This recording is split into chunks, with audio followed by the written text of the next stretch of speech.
유튜브 알고리즘을 보면 가장 많이 등장하는 글귀가 있습니다. 그게 뭐냐면 바로 진짜 이유라는 말이에요. 진짜 이유. 뭐 다양하죠. 뭐 하마스와 이스라엘이 전쟁을 하는 진짜 이유, 뭐 수입차가 많은 진짜 이유 등. 그리고 예배 전에 잠깐 검색을 해보니까요. 뭐 이런 것도 있어요. 노래 제목이 우리가 헤어진 진짜 이유. 뭐 생각하고 싶지도 않을 것 같은데 뭐 별 이유를 다 찾고 있더라고요. 어쨌든 그런 것들을 보면 우리가 흔히 알고 있는 것이나 대충 알고 있으나 자세히 모르는 것에 대해서 진짜 이유가 있다면서 그 이유가 무엇인지 알려주고 있는 거죠. 근데 여러분 오늘 말씀을 보니까 시편을 기록한 시인은요. 이스라엘 백성들이 감사해야 하는 진짜 이유가 무엇인지 나열해주고 있습니다. 오늘 우리가 이 이유들을 함께 살펴보면서 그렇다면 우리는 왜 감사해야 하는지, 어떤 이유로 우리가 하나님께 감사해야 하는지 그 이유들을 함께 찾아볼 수 있기를 바랍니다. 오늘은 욥기의 말씀을 잠시 멈추고 시편의 말씀으로 말씀을 나누려고 합니다. 자, 오늘 우리가 읽은 본문은 시편 136편인데요. 기억하실지 모르겠지만 지난번에 시편에 대한 말씀을 나눌 때 총 150편이나 되는 시편들이 5권으로 나눠져 있다고 말씀드렸습니다. 기억하시나요? 감사합니다. 대단합니다. 저도 기억이 안 나가지고 다시 한번 찾아봤습니다. 어쨌든 다시 한번 말씀드리면 시편 1편에서 41편까지는 1권이라 하고 42편에서 72편까지는 제2권이라고 합니다. 그렇게 따졌을 때 오늘 본문인 136편은 몇 권에 해당할까요? 제 5권에 해당합니다. 5권. 그러니까 마지막 권인 거예요. 그리고 여러분 이 시편 136편의 특징이 있다면 제목이 없다는 겁니다. 제목이 없어요. 다른 시편들은 누구의 노래, 누구의 시라고 하면서 시인이 누구이고 어떤 상황에서 쓰여진 시인지 밝히고 있는데 오늘 본문은 전혀 그런 것들을 밝히고 있지 않습니다. 다만 136편은요. 제2 할렐 시편이라고 부른다고 합니다. 시편을 총 5권으로 분류하는 것과는 또 다른 분류법인 거죠. 시편 113편에서 118편까지를 제1 할렐 시편, 146편에서 150편까지는 제3 할렐 시편이라고 부른다고 합니다. 이 시편들이 이렇게 불리는 것은 유대인들이 전통적으로 지키는 가장 중요한 절기인 유월절, 칠칠절, 초막절에 이 시편들을 불렀다고 해요. 우리가 명절이 되면 가족들과 함께 모여서 예배드릴 때 꼭 부르는 찬송가가 있습니다. 뭐죠? 정확합니다. 사철의 봄바람. 네, 여기까지. 이렇게 명절이 되면 꼭 부르게 되는 노래가 있는 것처럼 유대인들도 그들의 절기가 되면 꼭 불렀던 노래가 바로 이 할렐 시편이라는 거예요. 꼭 불러야 하는 노래, 빠질 수 없는 노래가 바로 이 할렐 시편이었던 거죠. 이 노래를 어떻게 불렀냐면 인도자가 앞절을 선창하면 회중이 후렴구를 화답하는 형식으로 불렀다고 합니다. 예를 들면 이런 거예요. 1절 한번 띄워주시겠어요? 예, 제가 여호와께 감사하라 하면 여러분은 한번 제대로 해보겠습니다. 여호와께 감사하라. 이런 식으로 했다는 거죠. 우리가 예배를 시작하면서 함께 기도하고 찬양하는 것처럼 이스라엘 백성들은요 이 시편으로 하나님을 찬양하고 예배했다는 거예요. 그래서 이 시편은 다른 말로 예배시라고도 불린다고 합니다. 그럼 어떠한 말로 하나님을 예배했는지 함께 말씀을 살펴보도록 하겠습니다. 다시 한번 1절을 볼 텐데 저 혼자 읽겠습니다. 1절입니다. 여호와께 감사하라. 그는 선하시며 그 인자하심이 영원함이로다. 자, 시인은 먼저 하나님께 감사해야 함을 말하면서 그 이유들을 나열하고 있어요. 그 첫 번째 이유가 무엇인가요? 그는 선하시고 인자하심이 영원하기 때문이다라는 거예요. 먼저 여기서 선하다라는 표현은 하나님의 인격적인 속성을 나타내는 의미로 사용되고 있는데요. 이 하나님의 인격적인 속성이라는 것은 4절부터 기록하고 있는 하나님이 행하신 일들을 보며 유추할 수 있습니다. 선하심 다음으로 등장하는 말은 인자하심이라는 말이 나오는데요. 이 인자하심이라는 말은 히브리어로 말하면 우리가 어디선가 한 번씩은 들어본 말이에요. 뭘까요? 인자하심을 히브리어로. 들어보셨어요? 오늘 대답이 이 인자하심이라는 말은 히브리어로 헤세드라고 합니다. 헤세드는 하나님과 언약 관계 안에 있는 이스라엘 백성들을 향한 한결같은 사랑을 의미해요.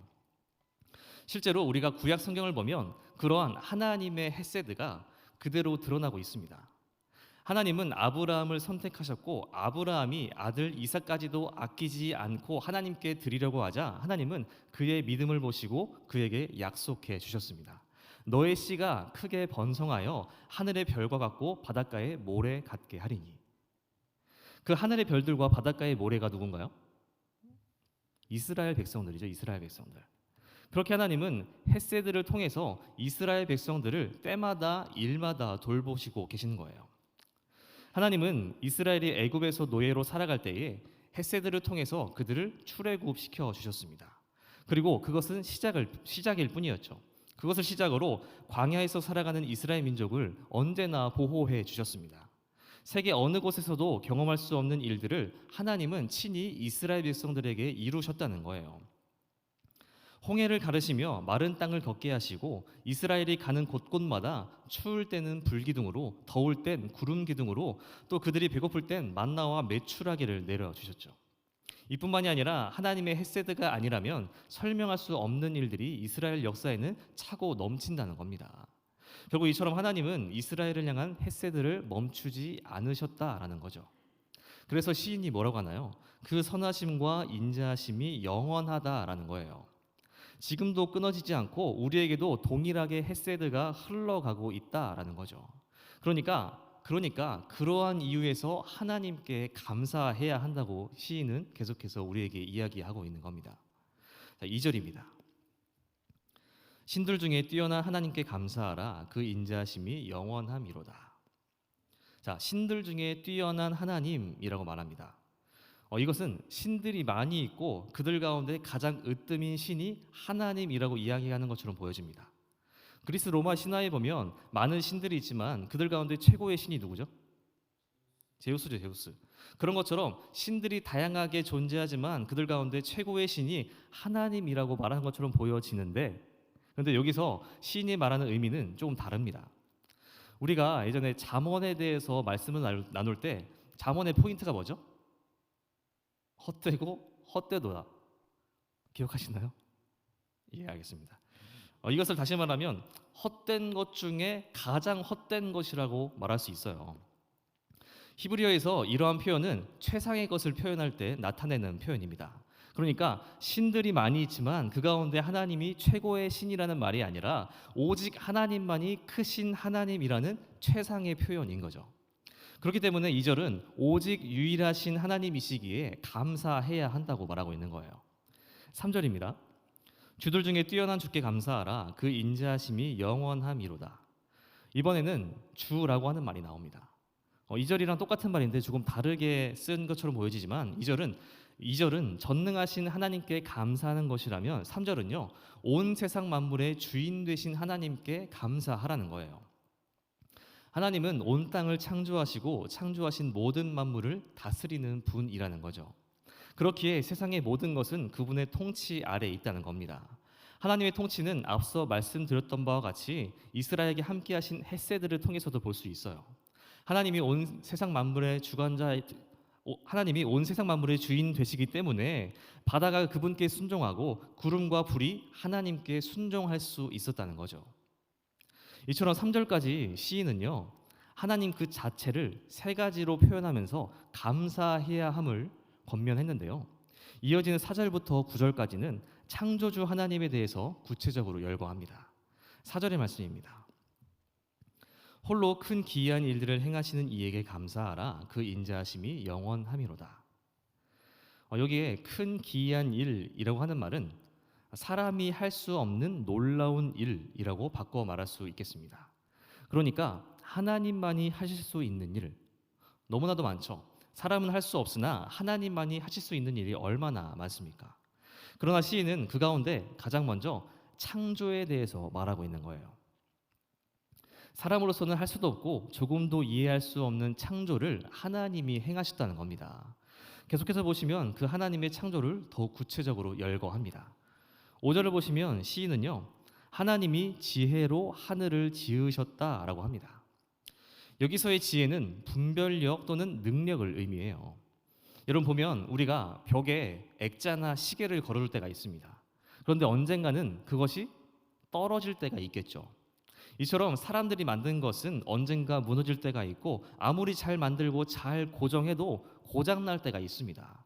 그러나 시인은요, 하나님이 하늘을 만드실 때에 혹여나 하늘이 무너져서 떨어지는 일이 없도록 그분의 지혜로서 하늘을 견고하게 지어 두셨음을 말하고 있는 겁니다. 전에도 무너진 적이 없었고 앞으로도 전혀 무너질 일이 없는 하자 없는 하늘을 하나님이 만들어 두셨다라는 거죠. 그리고 6절에 땅을 물 위에 펴셨다라고 합니다. 이것은 5절에서 하늘을 견고하게 만들어 두셨던 것처럼 땅 또한 견고하게 지으셨음을 표현하는 것입니다. 여러분 흙은 손으로 한 움큼 치면 어떻게 되나요? 손가락 사이로 다 빠져나가 버립니다. 견고하지 않아요. 그런데 흙이 물을 만나면 어떻게 되나요? 흩어짐은 사라지고 서로 단단하게 붙기 시작하면서 진흙이 되는 겁니다. 견고하게 되는 거죠. 이처럼 시인은 하늘과 땅을 하나님이 그의 지혜로 견고하게 지으셨음을 말하면서 그러한 하나님의 창조 사역이 사람들로 하여금 하늘과 땅 사이에서 안심하고 살아갈 수 있는 이유가 되었음을 밝히고 있는 거예요. 그러니까 우리가 이 땅에서 살아갈 수 있는 이유는 하나님이 하늘과 땅을 아무 의미 없이 대충 지으신 것이 아니라 그의 지혜로서 견고하게 지으셨기 때문이라는 겁니다. 자, 하늘과 땅을 말했던 시인은 이제 그보다 더 높은 곳으로 나아갑니다. 7절부터 보시면 하나님이 큰 빛을 지었다고 합니다. 그 빛은 8절 9절에서 말하는 해와 달과 별들을 의미하죠. 하나님은 해를 지으시고 낮을 주관하게 하셨습니다. 그러니까 태양에게 명령하여서 낮을 통치하라고 하신 거죠. 해가 낮을 통치하며 하는 일이 무엇인가요? 해가 빛을 비추는 것으로 끝나는 것이 아니라 빛을 비춤으로 인해서 온기를 주고 치유하고 열매를 맺게 하는 일을 합니다. 해는 그 자체만으로도 크기를 가늠할 수 없고 그 하는 일 또한 없어서는 안 될 중요한 역할을 하는 거죠. 그러나 거꾸로 그러한 해를 만드신 분이 하나님이심을 시인은 밝히고 있는 겁니다. 태양은 그 자체만으로도 사람이 할 수 없는 기이한 일들을 해내는데 그보다 더 큰 일을 하시는 분이 하나님이다라고 하는 거죠. 이어서 하나님은 달과 별들을 지으시고 밤을 주관하게 하셨습니다. 태양은 모든 것을 밝게 비추지만 달과 별의 밝기는 태양을 따라갈 수 없죠. 하지만 인간에게 있어서 밤이 필요하고 그 칠흑 같은 어둠 속에서도 빛은 필요하기에 하나님은 달과 별을 밤 가운데 두셨다는 거예요. 시인은 태양과 달과 별 또한 하나님께 속한 것이고 하나님의 명령에 움직이는 창조물들임을 밝힘과 동시에 이 모든 것들이 사람들을 배려하는 하나님의 마음으로 만들어졌음을 이야기하고 있는 것입니다. 이렇게 9절까지는 창조주 하나님에 대해서 기록했다면 이어지는 10절부터는 이스라엘의 역사 가운데 함께하신 하나님을 열거합니다. 10절의 말씀을 여러분들이 한번 읽어주시겠습니다. 시작.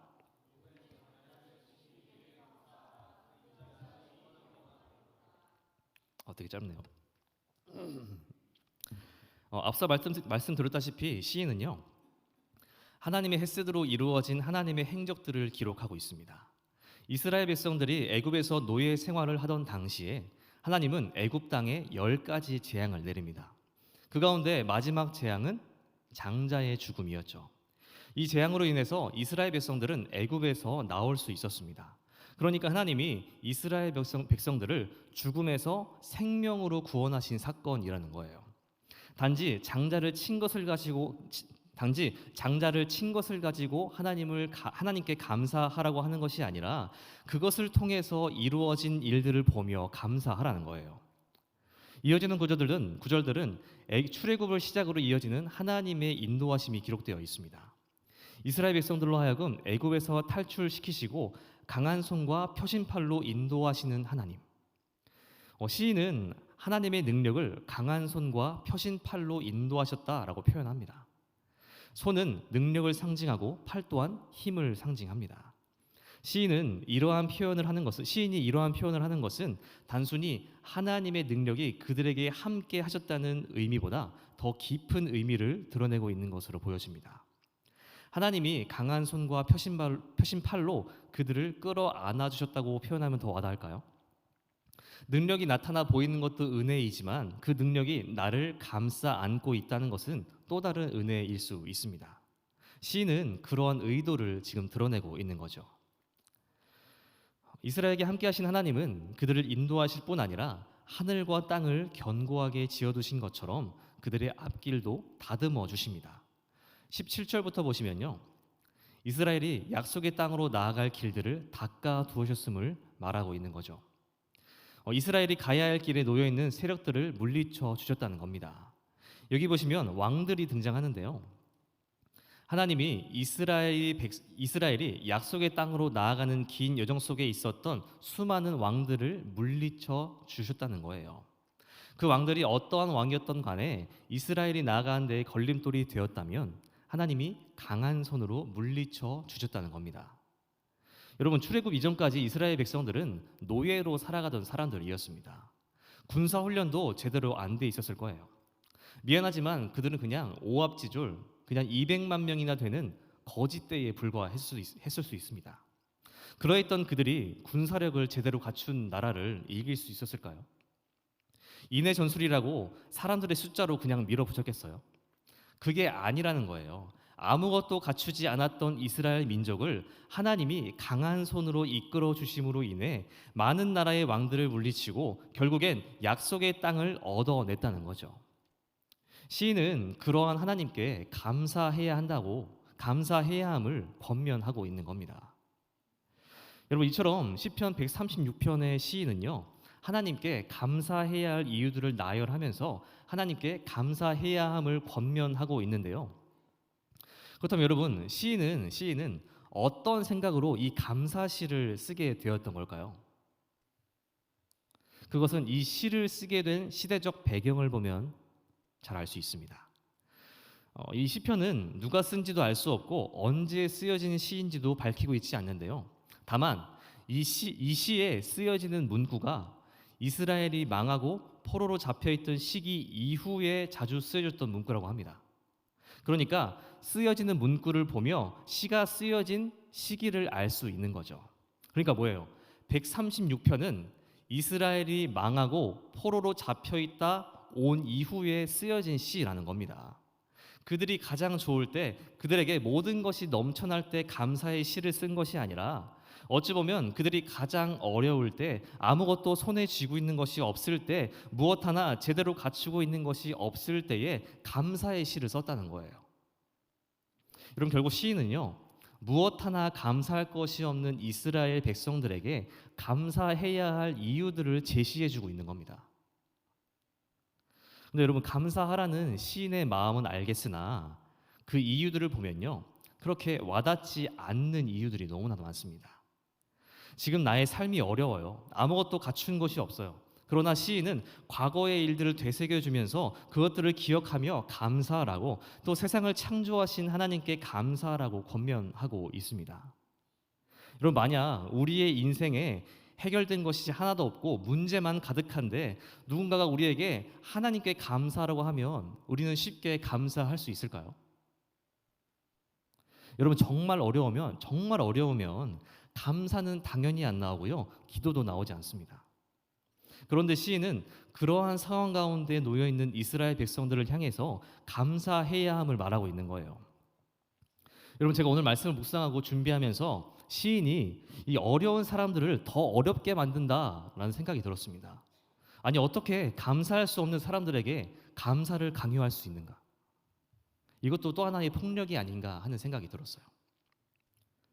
근데 여러분, 계속해서 말씀 묵상하다 보니까요, 한 가지가 보이기 시작하는데 그것이 무엇이냐면, 시인이 제시하는 감사의 이유들을 자세히 들여다보면 그 이유를 나에게서 찾고 있지 않다는 겁니다. 내가 받은 것으로 하나님께 감사하라고 하지 않아요. 무엇에 감사하라고 합니까? 마지막 26절은 함께 읽도록 하겠습니다. 시작. 하늘의 하나님께 감사하라. 그 인자하심이 영원함이로다. 아멘. 시인은 앞서 많은 감사의 이유들을 제시했지만 그 마지막은 단순히 하늘의 하나님께 감사라고 권면합니다. 어떤 이유가 있기에 감사라는 것이 아니라요, 하나님께 감사하는 데에는 다른 이유가 필요 없다는 거예요. 이유가 필요 없는 감사, 그저 감사하는 것이, 그냥 그저 감사하는 것이 참된 감사라는 것을 알려주고 있는 것이 아닐까요? 여러분, 오늘 저와 여러분의 감사는 어디에 머물고 있습니까? 하나님이 우리에게 무언가를 주셔야만 무언가를 주셔야만 감사를 하나님께 올려드리고 있지는 않나요? 혹시 우리의 어려움에 빠져서 기도도 감사조차도 하지 않는 인생을 살아가고 있는 것은 아닌지. 그렇다면 여러분, 오늘 저도 여러분에게 권면합니다. 하나님께 이유가 없는 감사를 드리십시오. 그저 하나님이 계시기에 감사하고, 하나님이 우리를 사랑하시기에 감사하고, 그저 하나님이 우리의 아버지 되시기에 감사할 수 있기를 바랍니다. 여러분, 확실한 것은 저는 여러분들이 어디서 무슨 일을 하는지, 어떤 삶을 살고 있는지 다 알진 못합니다. 하지만 여러분들이 여러분들의 자리에서 하나님을 기쁘시게 하는 방법은 너무나도 잘 알고 있습니다. 뭘까요? 감사하는 겁니다. 감사하는 거. 여러분들의 자리에서 이유가 없이 하나님께 감사를 올려드리는 것. 여러분, 오늘 추수감사절입니다. 여러분, 이 감사절이 왜 있는 걸까요? 추수감사절이 왜 있는 걸까? 우리의 기도에는 회개도 들어가 있고 간구도 들어가 있는데요. 그렇다면 예를 들어서 회개절, 간구절 이런 것도 있을 수 있잖아요. 그런데 그런 건 없고 오로지 딱 그 이름부터 감사절만 있습니다. 왜 감사절만 있을까요? 왜 다른 건 없을까? 제가 담임 목사님이 나오시는 올포원을 즐겨보는 것은 아니지만 어쩌다 유튜브에 알고리즘에 떠가지고 너그러이 나누라 편을 보게 되었어요. 길게 본 것도 아니고 그냥 짧게 본 거예요. 그냥 앞부분 한 2분 봤나? 그 중에 한 사람이 질문을 하는 거예요. 좀 불만이 있었던 것 같습니다. 아니, 그냥 나누면 되지 왜 너그러이 나누라고 하냐? 라고 질문하더라고요. 그런 질문에 담임 목사님께서 간단히 대답하셨습니다. 뭐라고 하셨을까요? 너그러이 나누지 못해서 그런 거 아닌가? 여러분, 이런 것처럼 감사절이 있다는 것은요, 우리가 쉽게 감사하지 못하기에 있는 것이 아닐까요? 회개는 우리의 마음이 동하면 어떻게든 할 수 있을 것 같아요. 간구는 또 기도할 때마다 우리의 필요를 구할 수 있습니다. 그렇지만 감사는요, 쉽게 나오지 않는다는 거죠. 그렇게 여러분, 오늘 이 감사절에 하나님께 충분히 감사할 수 있기를 바랍니다.